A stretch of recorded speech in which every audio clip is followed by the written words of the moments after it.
नमस्कार दोस्तों, मेरा नाम है मनीष कुमार सिंह और आप देख रहे हैं 4 PM महाराष्ट्र।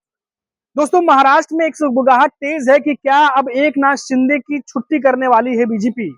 ये मैं इसलिए कह रहा हूं क्योंकि जिस तरीके से तमाम खबरें निकल करके आ रही हैं कि अब एकनाथ शिंदे जो वापस अपने पैतृक गांव चले गए हैं, उन्हें अब मनाने की कोशिश भी नहीं की जा रही है। और कई सारी बातें निकल के सामने आ रही है दोस्तों, जो इस वीडियो में मैं आपसे चर्चा करूंगा कि महाराष्ट्र में जो नई नवेली सरकार बनी है महायुति की, क्या अब बीजेपी मूड बना चुकी है कि एकनाथ शिंदे जो हैं अब उन्हें साइड करके उन्हें पार्टी से महायुति से बाहर किया जाए। क्योंकि लगातार जिस तरीके से एकनाथ शिंदे तमाम मंत्रालयों को लेकर के अड़े हुए थे, अब ऐसा लग रहा है कि बीजेपी अब उन्हें बिल्कुल भी मनाने की मूड में नजर नहीं आ रही है। आपको बता दें कि ठाणे जो एकनाथ शिंदे का गढ़ कहा जाता है, अब ये खबर निकल के सामने आ रही है कि जो प्रभारी मंत्री बनाने की जो खींचतान चल रही है, उसके भीतर अब बीजेपी अपने नेता गणेश नाइक को ठाणे में प्रभारी मंत्री जो है वो बनाने जा रही है। और ऐसे में एकनाथ शिंदे, क्योंकि ठाणे एकनाथ शिंदे का गढ़ है और वो जिस विधानसभा सीट से जीत करके आते हैं वो भी ठाणे में ही पड़ता है। ऐसे में एकनाथ शिंदे की पार्टी की तरफ से ये कहा जा रहा है कि प्रभारी मंत्री ठाणे में एकनाथ शिंदे की शिवसेना का होना चाहिए। अब ये खींचतान फिर से बीजेपी वर्सेस एकनाथ शिंदे दिखाई दे रही है। इन सबके बीच में आप देखिए दोस्तों कि किस तरीके से एकनाथ शिंदे एक एक करके धीरे धीरे करके कैसे वो साइड किए गए हैं।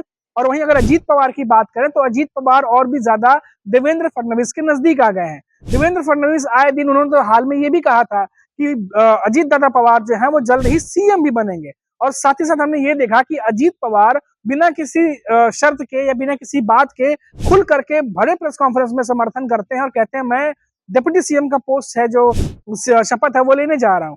फिर देखा जाता है कि एकनाथ शिंदे जैसे तैसे डिप्टी सीएम का जो शपथ समारोह है वो अटेंड करते हैं, शपथ ले भी लेते हैं। लेकिन जब कार्यभार संभालने का मौका आता है, जब कार्यभार संभालने का वक्त आता है, तब एकनाथ शिंदे जो है वो अपने पैतृक गांव चले जाते हैं। न कि वो देवेंद्र फडणवीस या डिप्टी सीएम जो है अजीत पवार उनकी तरह अपना कार्यभार संभालते हैं। तो ये भी एक बड़ा मैसेज जो है वो एकनाथ शिंदे देने की कोशिश कर रहे हैं। लेकिन अब ऐसा लग रहा है कि बीजेपी और एकनाथ शिंदे के बीच में दूरियां और भी ज्यादा अब धीरे धीरे बढ़ती जा रही हैं। इसका कारण ये भी हो सकता है कि एकनाथ शिंदे जिन्होंने इतना जद्दोजहद किया बीजेपी के लिए, 2022 में वो विधायक लेकर के आए, फिर आपको पता ही पूरी कहानी है, कैसे सूरत गए, असम गए, तमाम जगहों से फिर मुंबई आए। मुंबई आने के बाद फिर अनाउंसमेंट होता है कि सीएम जो है वो एकनाथ शिंदे होंगे, उसके बाद डिप्टी सीएम जो होंगे वो देवेंद्र फडणवीस होंगे। ये तमाम चीजें करने के बाद एकनाथ शिंदे को गद्दार कहा जाता है, उनकी पार्टी को गद्दार कहा जाता है। उद्धव ठाकरे बड़े प्रेस कॉन्फ्रेंस में या रैलियां जब वो करते हैं तो क्या कुछ नहीं कहते एकनाथ शिंदे को। ये सब कुछ झेलने के बाद, करने के बाद एकनाथ शिंदे मायावती के साथ बने रहते हैं। और साल 2024 में विधानसभा सीट जब जीत करके मायावती सरकार बनती है, उसके बाद एकनाथ शिंदे जो है वो साइड कर दिए जाते हैं। इस बात से कहीं ना कहीं एकनाथ शिंदे जो है उनको नाराजगी ऐसी लग रही है। जानकार मान रहे हैं कि जो कुछ भी 2-2.5 सालों में एकनाथ शिंदे ने किया है, उसका सही इनाम उन्हें नहीं मिला। एकनाथ शिंदे को ये लग रहा है। और जिस तरीके से आप देखिए कि जहां वो उन्हें कार्यभार संभालना था, वहां वो हेलीकॉप्टर पकड़ते हैं, अपने बेटे को भी साथ में लेते हैं और अपने पैतृक गांव चले जाते हैं 3 दिनों के लिए।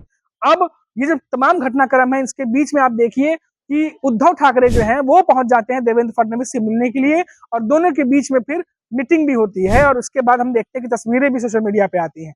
फिर इस मीटिंग पर एकनाथ शिंदे जो है वो तल्ख तेवर अपनाते हैं और कई सारी बातें उद्धव ठाकरे के बारे में कह देते हैं कि जो कभी गिरफ्तार करने की बात कहते थे, आज वो जाकर के मीटिंग कर रहे हैं। कई सारी बातें एकनाथ शिंदे कहते हैं और उनके बयान से ये साफ जाहिर होता है कि एकनाथ शिंदे को ये मीटिंग बिल्कुल भी पसंद नहीं आई है। तो ये तमाम जो घटनाक्रम घटा है एक एक करके, चाहे वो मीटिंग्स की बात कर लें, चाहे वो विभागों का बंटवारा कर लें, या फिर जो भी प्रभारी मंत्री बनाने की जो बात चल रही है, सब कुछ जो है एकनाथ शिंदे के अपोजिट खिलाफ ही जा रहा है। उनके मन मुताबिक कुछ भी हो नहीं रहा है। तो ऐसे में अब खबर आ रही है कि जो एकनाथ शिंदे गए हैं वापस पैतृक गांव नाराज होकर के, वो जानकारी कह रहे हैं कि 3 दिनों का आराम वाला दौरा, जो कह रहे हैं लोग कि आराम वाला दौरा ये हो ही नहीं सकता, क्योंकि हर मंत्री जो है वो कार्यभार जब संभालता है तो कई लोग उनसे मिलने आते हैं, वो ऑफिस पहुंचते हैं, डिप्टी सीएम का ऑफिस होता है वहां पहुंचते हैं, कार्यभार संभालते हैं। लेकिन इन सबसे दूर बना करके एकनाथ शिंदे गाँव चले गए हैं और बिल्कुल भी ऐसा लग नहीं रहा है कि जो विभाग उन्हें दिए गए हैं या जो मंत्री पद उन्होंने मजबूरी में लिया हो या आधे मन से लिया हो, जैसा कि खबरें आ रही हैं डिप्टी सीएम का पोस्ट, उसको लेकर के एकनाथ शिंदे बहुत ज्यादा जो है वो पॉजिटिव दिखाई दे रहे हैं। तो ये तमाम घटनाओं को देख के ऐसा लग रहा है कि अब बीजेपी भी ऐसा लग रहा है कि एकनाथ शिंदे से अब दूरी बना रही है और कई सारी चीजों को लेकर के अब वो एकनाथ शिंदे की भी सुनने के मूड में नजर नहीं है। इसका ताजा उदाहरण मैंने आपको बताया, जो खबर निकल के आ रही है कि ठाणे जैसा शहर जो कि एकनाथ शिंदे का गढ़ है, वहां भी बीजेपी अब घुसने की तैयारी कर रही है। वहां पर जहां एकनाथ शिंदे अपना गढ़ समझते हैं, वहां से वो विधानसभा चुनाव लड़के जीत के आते भी हैं।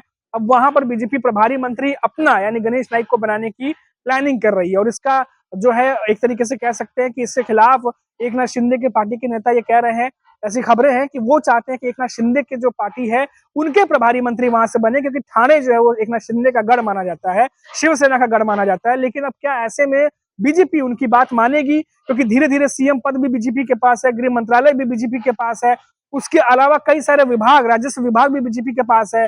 जो एक दो मंत्रालय एकनाथ शिंदे को दिए गए हैं, डिप्टी सीएम बनाया गया है। जाहिर तौर पर तमाम जानकार, आप लगातार डिबेट देख रहे होंगे, हर बड़ा जर्नलिस्ट ये कह रहा है कि एकनाथ शिंदे का प्रभाव, उनका जो वर्चस्व है वो कम करने की कोशिश जो है वो की गई है इस बार के सरकार में, और ये बात एकनाथ शिंदे भी बखूबी समझ रहे हैं। तो क्या एकनाथ शिंदे बार बार जो नाराजगी वाली बात है या कह सकते हैं अड़ने वाली बात है, वो करके अपना किसी भी तरीके से प्रभाव बनाने की कोशिश कर रहे हैं? क्या बीजेपी जो पहले एकनाथ शिंदे की बात मान लिया करती थी, क्योंकि समय वैसा था, सिचुएशन वैसा था, तो बीजेपी हर एक चीज को एकनाथ शिंदे से मन मुताबिक या उनसे बैठ के समझ के करती थी, क्या वो सिचुएशन आज है? क्या बीजेपी एकनाथ शिंदे की हर बात मानेगी? क्योंकि आप देखिए कि देवेंद्र फडणवीस और अजित पवार की नजदीकियां इन दिनों कैसे बढ़ी हुई हैं। क्या एकनाथ शिंदे के मन में ये बात नहीं आती होगी कि जब बीजेपी की सरकार बनाने के लिए एकनाथ शिंदे ने मदद की, उस समय अजित पवार नहीं थे। एकनाथ शिंदे कैसे कैसे विधायकों को इकट्ठा किया उन्होंने, कितनी जद्दोजहद हुई थी उस समय, क्या कुछ हुआ था, आपने देखा होगा। उसके बाद सरकार बनी बीजेपी के साथ में, उसके बाद अजित पवार की एंट्री होती है, और आज जब बीजेपी इतनी मजबूती से जीत करके 132 सीटें जीत करके इतनी मजबूती से खड़ी है, तो एकनाथ शिंदे अगर जब एक्सपेक्ट कर रहे हैं कि उन्हें वो चीजें की जाए जो वो मांग रहे हैं, तो ऐसे में जब उनके साथ नहीं हो रहा है, तो जाहिर तौर पर क्या इन बातों को लेकर के एकनाथ शिंदे बहुत ज्यादा दिल पर ले रखे हैं, ये नाराजगी उसी चीज को लेकर के है। और जो अजीत पवार उनके बाद पार्टी में शामिल होते हैं मायावती में, उनको कहीं ना कहीं उनसे ज्यादा अब जो है तरजीह दी जा रही है, ज्यादा इंपॉर्टेंट दिया जा रहा है, और वो देवेंद्र फडणवीस के बहुत ज्यादा करीब भी नजर आ रहे हैं।